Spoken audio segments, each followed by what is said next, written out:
Welcome to HIV Hope and Charity, a podcast series brought to you by TVPS, a charity that's been supporting people affected by HIV since 1985. I'm Sarah. And I'm Jess, and we work for TVPS, and our aim is to get as many people as possible HIV educated. If you like the podcast, please rate, subscribe, and leave us a review wherever you listen to your podcasts. Oh no, the silent laughs are back. No more silent laughing. Hello. Welcome to another HIV Heroes edition of HIV Hope and Charity. Hello. That was your line. Sorry. I stole it. You are. I think you're looking to out me? No. Oust you. Do you know what it is?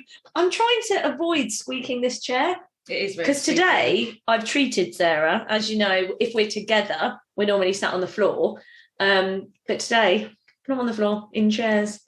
At a desk. Exciting times. It is exciting. And we're recording this. Yeah. I feel I look like my mum does when I point my phone at her. Oh, suspicious. What is that? Newfangled thing you have. My favourite thing to do with my mum and dad is to use Snapchat filters on them and just pretend I'm taking a normal photo. They just don't get it. That's brilliant. It is brilliant. I feel like you need to share some of those photos with us. Oh. Your poor mum, she's getting a battering on our podcast. Last week it was the capes. This week it's secret Snapchat photos. Oh, and she's amazing. I mean, it's too good an opportunity to miss. They don't understand technology. So Nice. That's what I do in my downtime. Well, always, every week, learning so much about you. Yes. So are you ready? Yes. Okay, this week we're heading to America for the second time. So we've been there, haven't we? Oh, Jonathan yes, Van Ness, JVN. Quincy, Illinois. The people haven't got back to me in outrage yet. It's disappointing, isn't it, that our podcast hasn't reached that area of Don't want America. to cause controversy, but sadly not. So we are back in America, but this time we're looking at a sporting figure. Not really an area that I'm comfortable with. Sport's not your thing? No netball at school? Well, funny you should say that, because I was in the school netball team, as you know. And this is kind of similar, but not. This person has achieved huge amounts in terms of sporting achievements. A lot of that is completely lost on me because it's not a sport that I kind of follow. What I do know is that the sporting world is sometimes a bit unforgiving when it comes to HIV. Yes. And that's kind of one of the reasons why I've chosen him. So this person, our hero, are you ready? Worked very hard on this bit, has slam dunked and jump shot his way through life. Magic Johnson. Yes. Also, a little round of applause for those amazing puns. Basketball puns are my thing now. So it was singing last week from me. Yeah. Now we're introducing puns. Yes. I played that bit of the podcast with you singing to everyone I know. And what did they think? Well received. Does anyone want to sign me yet? No. Oh. I don't really mix in those circles. It's upsetting, isn't it? It is. And my kids were very honest. Oh. We don't need to talk about them. Come on, man. Be kind. # be kind. Magic Johnson, though. How? Do you know what? I just don't know enough about him. I say that every week. I don't think I know much about anything. I realise that as I said it. But no, I don't. And I've always wanted to know more. Well, you're in the right place then. Good. So, first of all, appreciate his name. Do you know what? Is that his real name? Well, I don't know if it's his real name, but it's what he likes to be called. My name, in comparison, boring. What, Sarah? Yes. So I think when I was writing this, I thought, do you know what? I'm just going to change my name to Sorcery. It's like magic, isn't it? Sorcery. But it does border on you being called Saucy Sarah. And then we're going into other realms. Well, Saucy McAdam.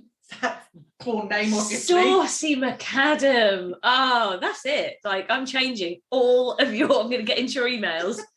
CEO of TVPS, Saucy McAdam. Yeah, sorcery is not a good way forward. Let's move on. Okay, so Magic Johnson was born in 1959. So there is not even a whiff of the 80s about this one. Okay, good.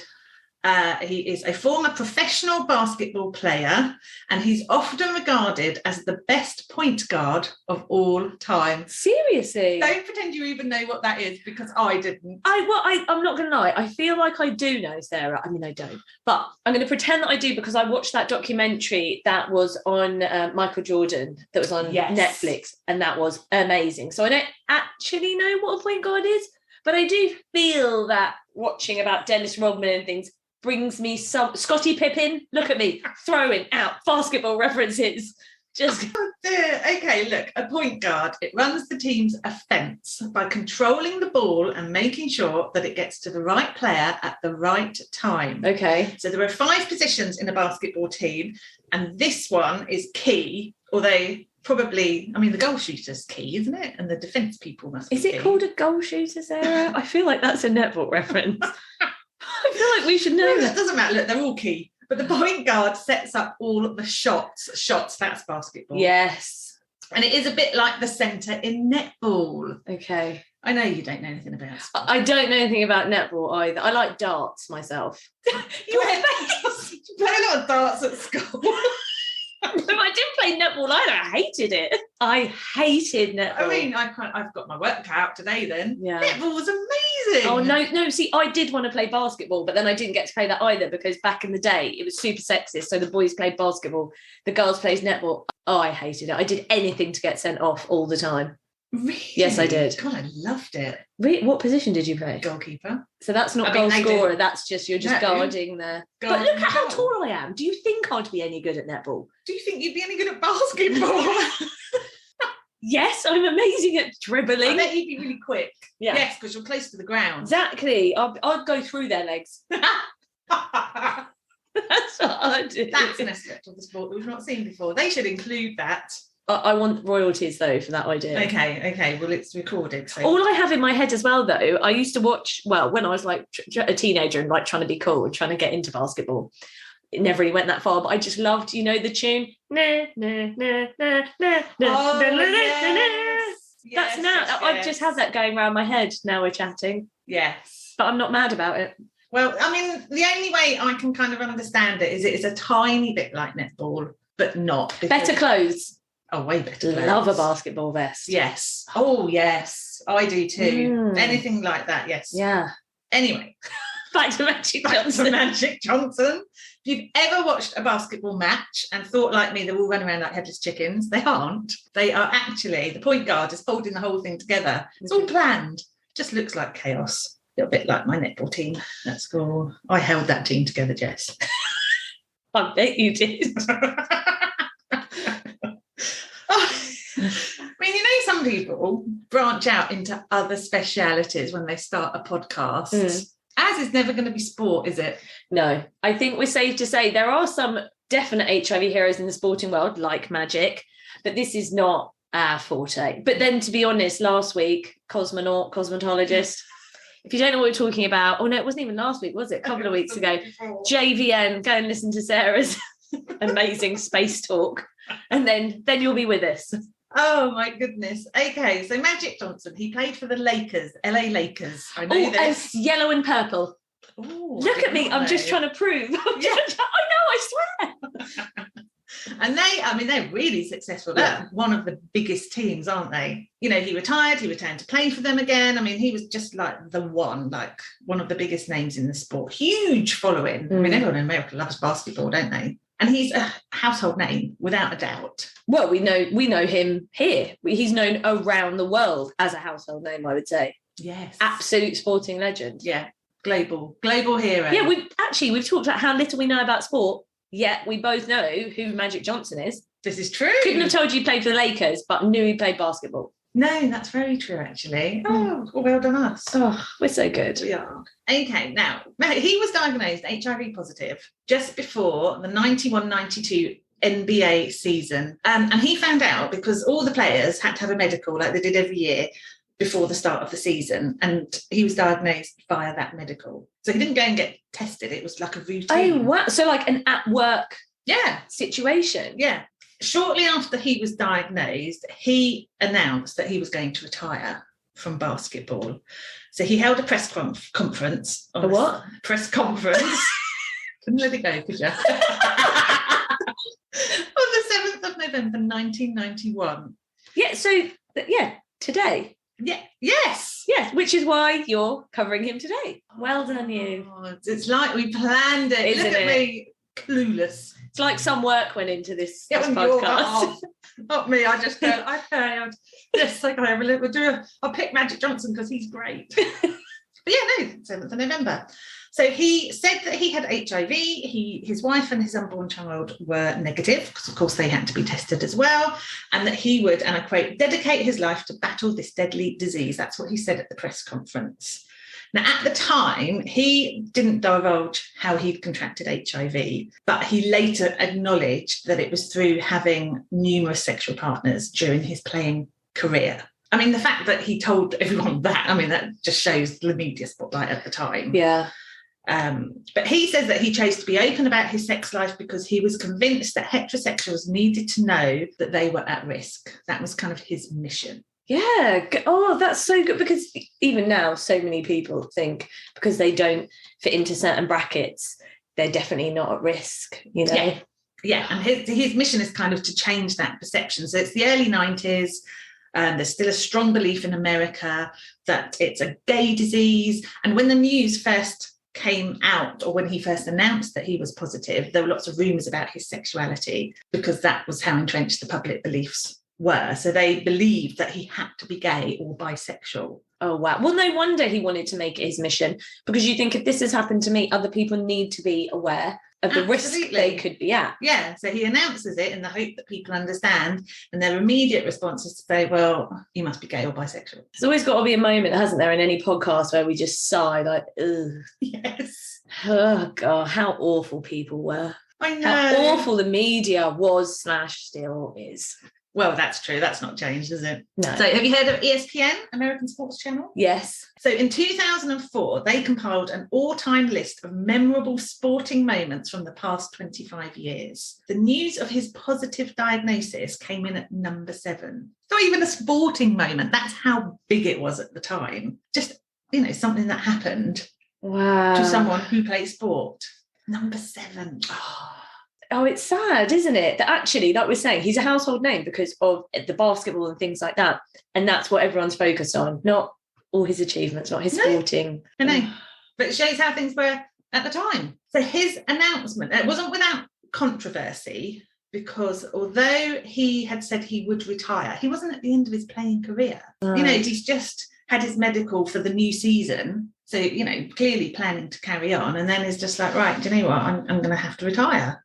And he didn't really need to step down. But some of his former teammates were of the opinion that he shouldn't play because of his HIV. And also there were other players from other teams. They were against him playing. They were worried he might cut himself and they could risk being contaminated. No, they didn't use that. Oh. Yeah, that's not what I've used. That's what they've said. No, I know you would never say that. So they would thought they'd be at risk of contamination if they were to play against him. Now, with his kind of players from other teams, I mean, the Lakers are huge. If you play for another team, you'd probably do anything to bring that team down, won't you? Yeah. But his own teammate. Especially at a time when you actually just need support. Yes. Everyone just sticking the boot in. I know. Now, he did come out of retirement. So I feel like, yes, go Magic. You've been through that, you stepped down, and then you're like, no, not in this anymore. And he competed in the Barcelona 1992 Olympics. It's my other love, as well as the 80s. The Olympics. It's the Olympics. You don't know me at all. There are so many things that you love. I'm like, I don't know. I just love life. Remember when it was Lilliput Lane? Oh, secret Lilliput Lane collection. Oh my goodness. We never talk about that. It's a very brief obsession. So Lilliput Lane, the Olympics in the 80s. Not Lilliput Lane. Literally only You picked that. Yeah. Lego. Yes, it's Lego. Okay, Lego. Lego's cool. Yes, okay, nice. You don't edit out Lilliput Lane. Swear. Gotta find someone else to do the podcast with. Okay, the Olympics. Yes, okay. I love the Olympics. Don't think I've ever watched basketball in the Olympics, but they did really well there. The Americans won gold. I mean, they always win gold in everything. And Magic Johnson, averaged 8 points a game. I know. I mean, Sounds impressive. Yes, I like it. The way you said it sounded impressive. If you'd gone, oh, he averaged 8 points a game, I'd have been like, oh. But I think that your upbeat tone makes me think that that's a good thing. I think it is a good thing for him. And I'm pleased for him, because it's like, yes, show them how good you are at basketball. And then they might forget about the HIV and just focus on what you're good at. Yeah. After that, he played less frequently, but that was because of a knee injury. But whenever he played, he always got standing ovations from the crowds. I mean, they're behind him. Yeah. Which is good. That's amazing to have the support of everyone. Well, not everyone, aside from your team and the other teams. But actually, that must have felt really nice to know that the fans were supporting you. Yeah, supporting you. And he did want to stage an NBA comeback after the Olympics, before the knee injury, but retired again because more controversy from other players around his HIV diagnosis. So there's an interview with him in the LA Times, my paper of choice from now on. They have a blog, a Lakers blog. And in August 2011, Mark Medina wrote the blog, and he's talking to Magic Johnson about Magic's regret at retiring so soon after his HIV diagnosis. And he says in the article, if I'd known what I know now, I wouldn't have retired.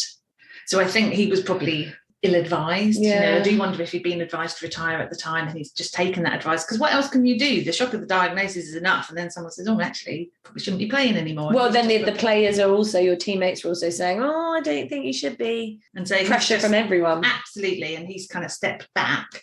But since then realised, you know, there's nothing to stop you playing any kind of sport, even though you're positive. And so I think that was a regret on his part. The article says, at the time, many wrongly perceived that Johnson had contracted AIDS and that he could spread the disease through simple contact. So they didn't understand what the diagnosis was. And his abrupt retirement in 1991 did little to quell that notion, of course. Yeah. But his participation in the 92 NBA All-Star Game and as the member of the US Dream Team, that's what they were called in the Olympics because they were so good. We're a dream team. Aren't we? Yes, we are. Of just no knowledge and some singing and puns. Yes, that's what we are. So he quickly put those qualms to rest. He retired before coming back in 95-96 season, but there was still scepticism from even his US Olympic teammates. So he played with them in the Olympics. He'd helped them win the gold medal, and they're going, oh, but you're too risky for you to play basketball anymore. And as Johnson said, he said, they just didn't want the Lakers to be strong again. I decided to retire because I didn't want to hurt the game. That's so heartbreaking, isn't it? I'm outraged. These American basketball players have played with him in the Olympics. They've won gold. They're known as the Dream Team. They go back to America, start the next season or however many seasons down the line and go, no, but this isn't for you because you could put us at risk. So I'm not happy with the Dream Team. Yeah, that is pretty horrible. It is. That must have feel so lonely. Yeah. And it's something that you're so good at. And you're being forced to retire again. I don't like it. No, I don't like it either. So in his retirement, he wrote a book. It was published in 1992. I didn't know this about him. Well, I didn't know much. I hope it was like a list of all the people he was angry at and why. That's all I want this book to be about. So no, he's starting to focus on educating people around HIV, and the book's about safe sex. So it's called Safer Sex: What You Can Do to Avoid AIDS. I don't love the title, but it is attention grabbing. And it was the early 90s. You can buy the book on Amazon. I haven't bought it. And the blurb says this book is not for the faint-hearted and is likely to shock some people. I know. But its aim is to convey the message that AIDS is an avoidable disease. I know. It's priced at £2.50 if you want to get it. Oh, do you know what I'm actually going to? Well, there's a review, only one review, because that's how you get a feel for a book, isn't it? I mean, I think it shows there's still room for education, if I'm being honest. So in 2012, somebody put, and this is actually what they put, so I quote, thought I might have gained some kind of insight into how to cure the HIV virus, but I found far more information on my own. This book is worthless. I feel like they misunderstood what the book was about. If you're looking on Amazon for a book that cures HIV... looking on Amazon for a cure for HIV, I feel you're looking in the wrong place. Yes. It's an unusual approach, isn't it? I mean, you'd hope if he's searching for a cure, he's got some sort of medical background. But sourcing information from that sort of literature, it's not the scientific approach I want. No, that's not a beginning point for looking for a cure. I know. Anyway, around the same time, he created the Magic Johnson Foundation. So originally, that was to help combat HIV, but later he diversified to include other charitable goals, and that's still going. He was also a member of the National Commission on AIDS in the States, but he left after 8 months, saying that the White House had ignored the work of the commission panel and opposed their recommendations. So it's like, okay, what were they recommending? Maybe it was something totally out there. Yeah. They were asking for universal health care and the expansion of Medicaid to cover low-income people with AIDS. So that Medicaid is the state program that helps those on low income cover medical costs. So they're not asking for anything unreasonable, I don't think. No. These are kind of basic... essential needs. Yes. And you remember from Jonathan Van Ness, some of the tweets he was putting out on World AIDS Day were around equal access to HIV meds. It's a similar vein, isn't it? They haven't moved forward since the 90s, really. He's also the main speaker at the United Nations World AIDS Day conference in 1999. And he's been a United Nations Messenger of Peace. I love that title. Yeah. Isn't that lovely? A messenger of peace. Yes. Oh, I like that. I bet he'd be a good messenger. I'd love to be a messenger of peace. Well, you want to crack on and contact the United Nations. I'm going to write a book, get it on Amazon first. Then. I'll review it. And then I'm away, right? Yeah, definitely. The United Nations will definitely pick up on that. So no, that's good though. I like that he didn't let everyone just get him down after he was forced to retire again, and he continued fighting and for equality, education. I love he's up a charity that's still going. Well, I'll definitely put a link to that so people can check it out. So why is he Hero this week? Because I literally thought you were going to pause and make me recap like it was a test. I was listening. So he's one of the first sports stars to go public about living with HIV, and not just any old sports star. He is one of the most famous in America. Do you know, I was thinking a UK equivalent, possibly David Beckham. Yeah. That's how huge he was and still is. He only stepped down from the sport because he was worried about the damage caused by his diagnosis. He'd helped to change the perception in America that HIV was a gay disease by being very open about the number of women he'd slept with. And there was some very invasive reporting at the time. But even now there is. So yeah. I can't even imagine how awful it would have been back then, because even now we see news stories where it's shocking the stance that's being taken. Yes. Even in the news recently, you know, they've been reporting on women being injected in clubs and things like that. I saw a headline last week and the headline was around HIV. Not what was happening, that a girl had said, yes, I was injected in a club. And so it was all around she was having to be HIV tested. And that's what we're still talking about.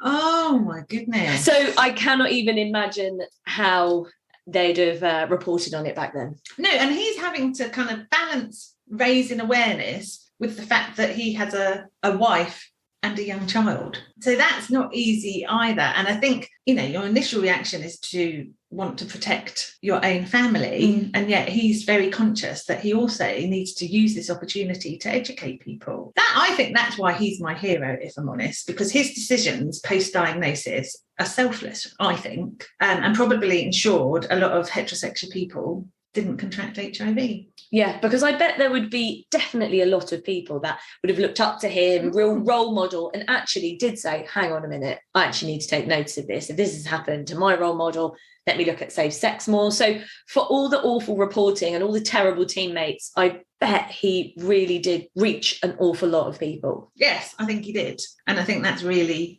commendable because, you know, with anyone in that situation, surely it would have been easier to just hide away and just carry on living your life. Yeah, retire, say nothing more, that's it. Oh, yeah, he really is an HIV hero. Yeah. I mean, they are every week, hence the title.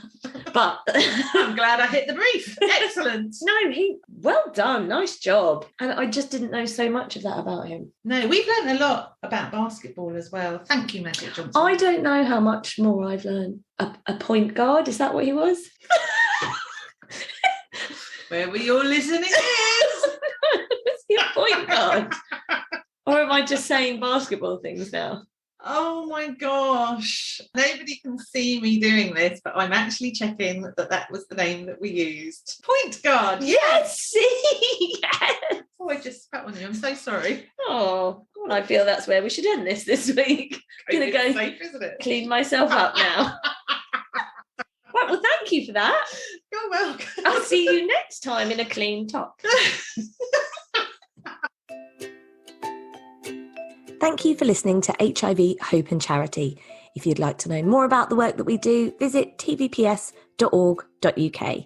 And please like, subscribe and rate the podcast if you enjoyed it.